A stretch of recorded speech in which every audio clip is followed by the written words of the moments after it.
Hey guys, and welcome back, my fellow episodians. As you know, I made a video to get you started on making your own overlays. In this video, we'll be simply adding on to what we learned the last time. There are some minor updates I'd like to go over right quick. If you would like to get right into it, I'll put a timestamp just for you. As of this video, my computer will be running on Windows 11. So if anything looks different, that's probably because. The next update is regarding my social medias. As you know, I'm on multiple platforms. I just want to say thank you for everybody's feedback. Everyone was absolutely so sweet and had something positive to say.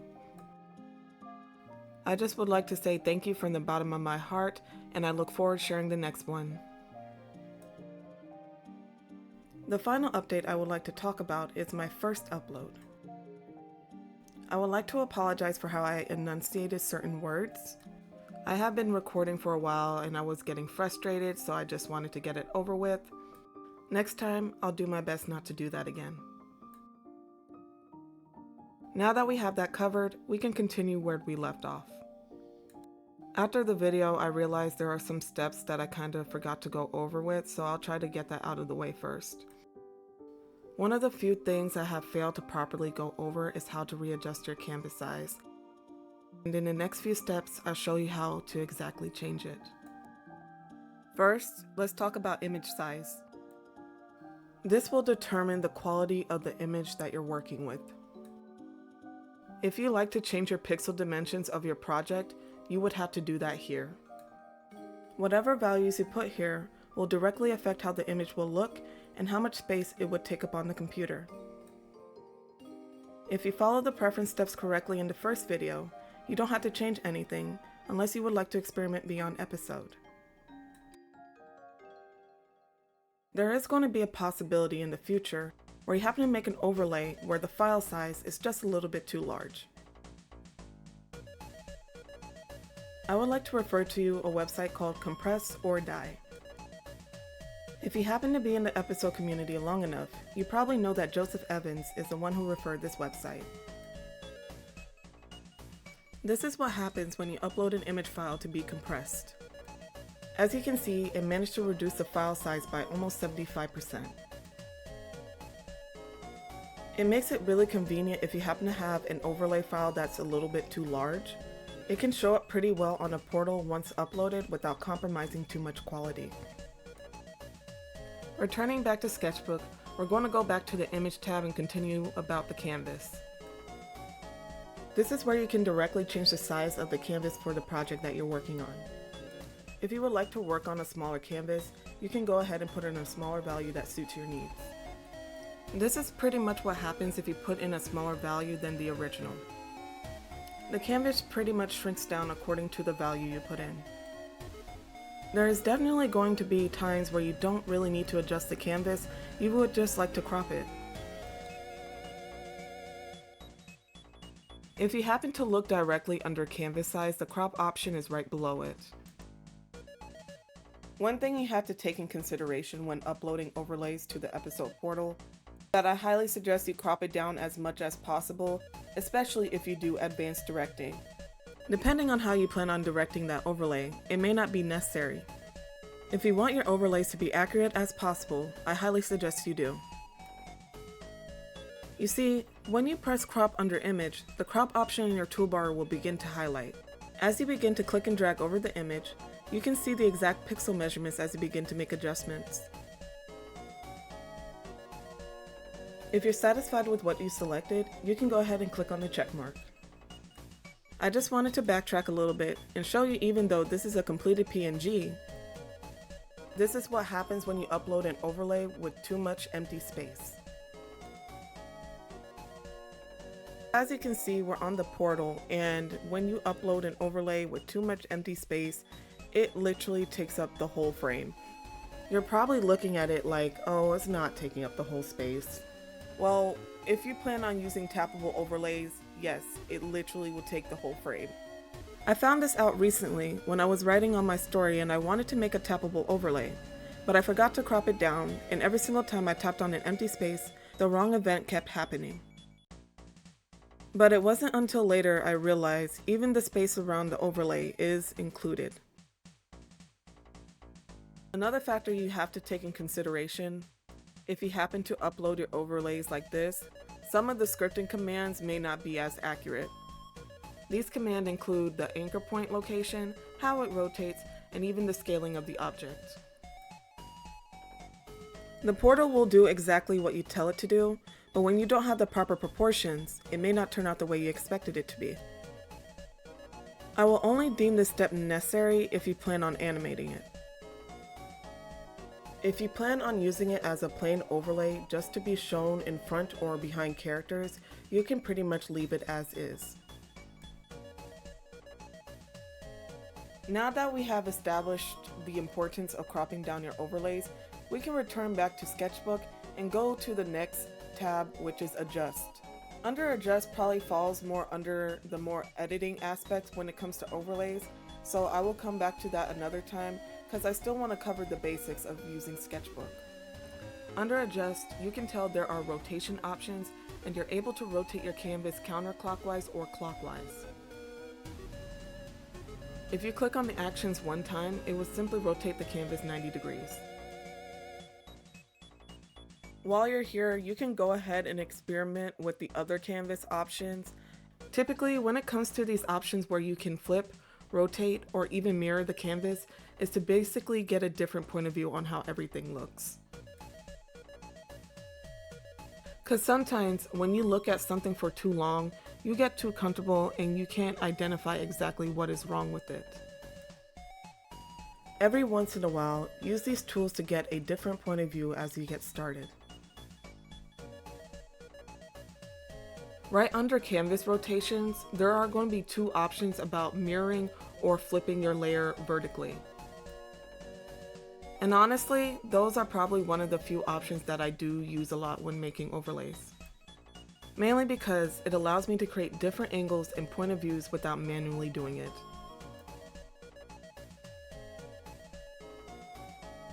It can come in very handy if you would like to create different variations of your overlay, especially if you plan on using duplicates. You can even layer it on top of each other, put it next to the other one, or if you like, you can put it upside down, and with this method you can make a whole new overlay. Referring back to the Image tab, we're going to talk about the Symmetry X and Y options. It's pretty much self-explanatory. Once you have it activated, and you use a tool such like a paintbrush or a pencil, it's pretty much going to mirror those actions in all four quadrants. Or if you only have X or Y active, it will mirror those actions either vertically or horizontally. Here's a quick example when you just mirror it. I didn't have the opportunity to show the other example. The last other symmetrical option I would like to show you is radial symmetry. This option can be wonderful for fantasy writers who want to create spells or even incantations. Now that we pretty much have went over everything under the Image tab, we're going to quickly run through everything under the Window tab. There are some windows I currently don't have open, but I will run it through you right quick. Right now, that is my brush library, color editor, Copic library, and Sketchbook extras. Sketchbook extras window is not broken. Remember, we're running on an older version that simply doesn't get updates anymore. If you happen to be wondering what was in that window, it's basically the brushes I told you to download. And remember not to update Sketchbook. What will happen is that it will send you to the newest version that you will end up having to pay for. So I repeat, do not update. If you happen to update Sketchbook on accident, it is possible to reverse it, but it's kind of a headache. Just to save yourself, don't do it at all. Now that I feel I have established most of the basics with you on Sketchbook, there are some aspects about the application that I would like to be very honest with you about. As convenient as Sketchbook can be, it does have its cons. Sketchbook can be buggy at times. It can be prone to freezing, crashing, failing to undo properly, and sometimes not allow you to move the correct layer. I personally believe these bugs tend to be amplified, especially if you happen to be on an older device. I'm speaking from personal experience. When I first started Sketchbook around 2019, I remember working on a project for approximately 16 hours. Then out of nowhere, it crashed and I couldn't load the file again since it ended up getting corrupted. As much as I hate to say it, that was probably one of my biggest disappointments when running this application. Well, you're probably wondering, if that happened, why are you still using Sketchbook? I've grown simply used to it and I can't find my way out of it. After so long, I just found a way to master it. Since then, I also made some major upgrades for my setup, which allowed me to have a more efficient space to run these type of applications. So I no longer use a laptop, everything I do is now on a desktop. The last thing I would like to mention is that the version we're currently running is more updated than the one that I had the incident on. Currently, I would like to rate my personal experience on Sketchbook a solid 8 out of 10. The bugs that I currently do deal with happen under specific circumstances where I know I can avoid it. It doesn't make it better, but you get what I'm saying. If you happen to be running on an older device, the best advice I could give to you is just to be efficient and save whenever you can. You put in a lot of hard work into what you did, so don't take the chance if something happens where you can't load the file up again. Another thing is that if you happen to come across the occurrence of Sketchbook crashing on you, 9 times out of 10 you can reopen it right away and it will leave where you left off. Make sure to make an effort to save immediately and even make duplicates of the file. That's just my personal experience when it comes to Sketchbook, and I highly believe it's essential for me to put this information out there. It can determine whether if you'd be open to trying the platform or not. Honestly, if you plan on doing very basic stuff, making simple overlays is not going to break it. Sketchbook is still a good entry-level editing platform.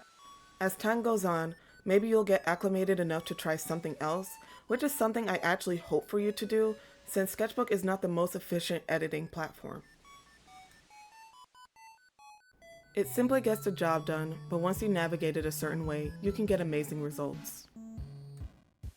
Now that we're getting comfortable with the application, if there is a time where you feel like you have too many windows open or anything's out of place, you can simply click on the default layout and it put back everything where it was. One of the windows I typically don't keep open is the lagoon because I feel like it just repeats everything that we already have, so I just keep it closed to save space. The last thing I totally recommend for you to look at every now and then is the Sketchbook help. By chance, if there's something that I or even someone else can't resolve, you can pretty much backtrack here in case you need help with anything. If you continue under the Help tab, you can even find a quick tour of everything we went over. It will provide a visual on how these tools work. I'm going to go ahead and speed up this section of the video, since for the most part I did go everything the best I can, but you're free to go back to the application and check for yourself if you would like to get a better idea. Now that we're getting more comfortable with the application, we can go ahead and continue where we left off on making more overlays. This time, I would like for you to find a window image where it's probably at an angle or even with something in the background. I found this window image and I think it would make a perfect example on what we're about to do next. Now that we have transferred our window image to Sketchbook, we notice it's kind of smaller than the canvas, so I'm going to go ahead and use the quick transform tool to make it a bit larger. Another action you can do with the quick transform tool, you can even stretch the image, and if needed, you can rotate the image as well. One of the reasons why I wanted you to pick a window with a background is to show you how the magic wand interacts with certain dimensions of an image. As you can see, it's having a hard time selecting larger areas. Even if you do find a simpler image where you like to use the magic wand, if the object and the background is too similar in color, it will still have a hard time selecting general areas. If you happen to have difficulties with the magic wand selecting certain parts of an image, you may have to adjust the tolerance to find that sweet spot. Returning back to Sketchbook, we're going to continue making our window overlay. You can attempt to use the rectangular select to wrap it around the window. What you notice when you try to use it around that space, it tends to clip the frame. That's something that we don't want to do. When it comes to irregular shapes, the best option to crop would be the polyline tool. When using the polyline tool, I suggest you kind of zoom in to get as close as possible to see where you're starting, and you can see how close to the edge you're able to get. Once you return back to where you start, it would enclose that selection. Go ahead and repeat these steps for the next windows as well. Make sure you have your add option activated, and if you happen to mess up with the polyline tool, you can always simply undo and it would leave where you last left off. The next tip I'm about to show you, you have to pay attention really closely. It's really essential if you want to get clean selections for even more complex images. All you have to do is go to Select, click on your polyline tool, then make sure your add option is on. Click on your starting point, and you can press spacebar in between your selections to zoom in and zoom out. And this action also works for the rectangular select as well. If you happen to be curious how I go about editing personally, I do own a tablet, so it makes the process a lot easier, but it's not essential to have one. There have been edits I made strictly through a mouse when I didn't feel like using my tablet. If you do want to get more into the drawing aspects when it comes to an editing software, I would probably recommend investing in one. Mainly, since it's able to detect the pressure that you're putting onto the tablet, also the direction you're holding your stylus as well. If you happen to be curious on which tablet I'm using, I'm currently on a Wacom Intuos Pro. It was a birthday gift from my bestie a while back, and it has been my baby ever since. Am I saying you need to get a Wacom tablet?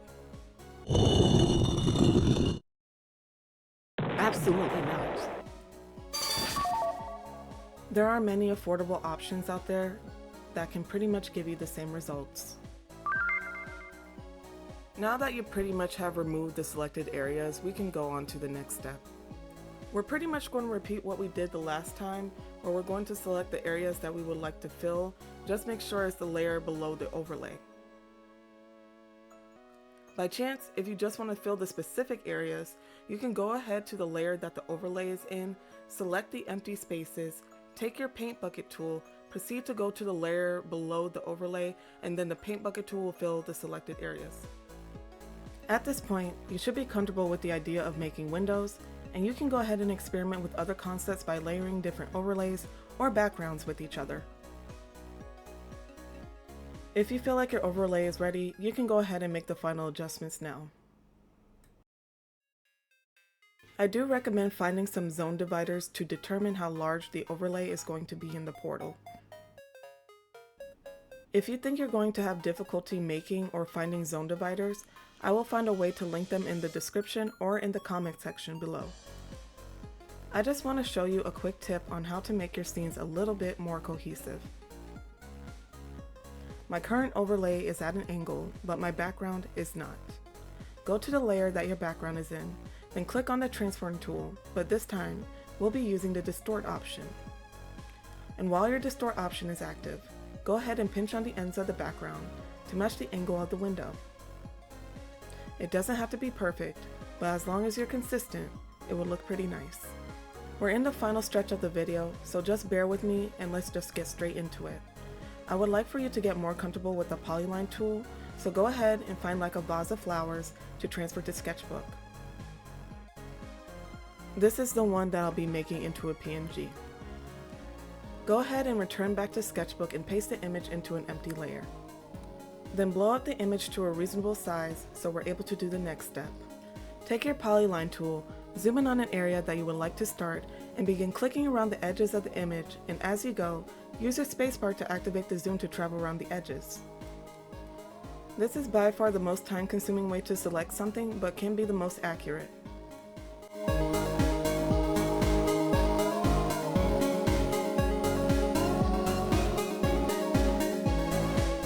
If you happen to accidentally enclose your selection by double-clicking while using the polyline tool, it's not the end of the world, because keep in mind, you can still use your add option to continue where you left off. And if that's not the ideal thing for you to use, this is what happens when you use the magic wand.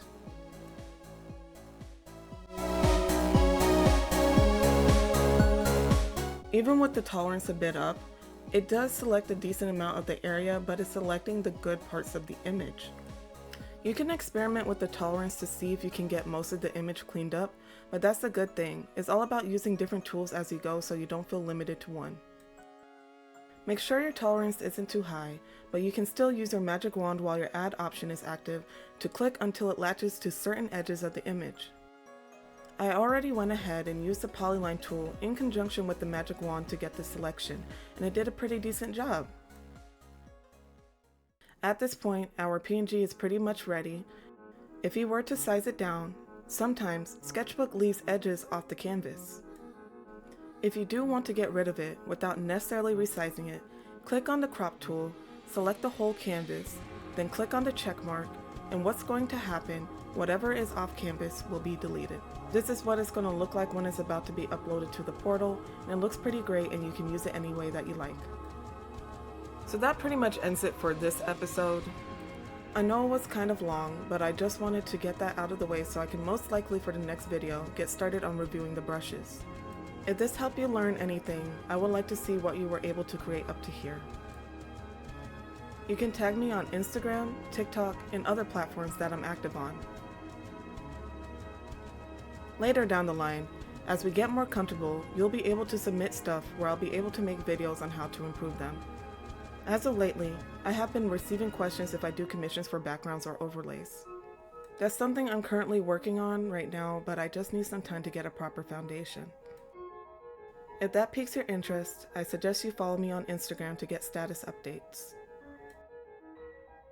If you have any questions, you can leave them in the comment section below, and I'll answer them to the best of my abilities.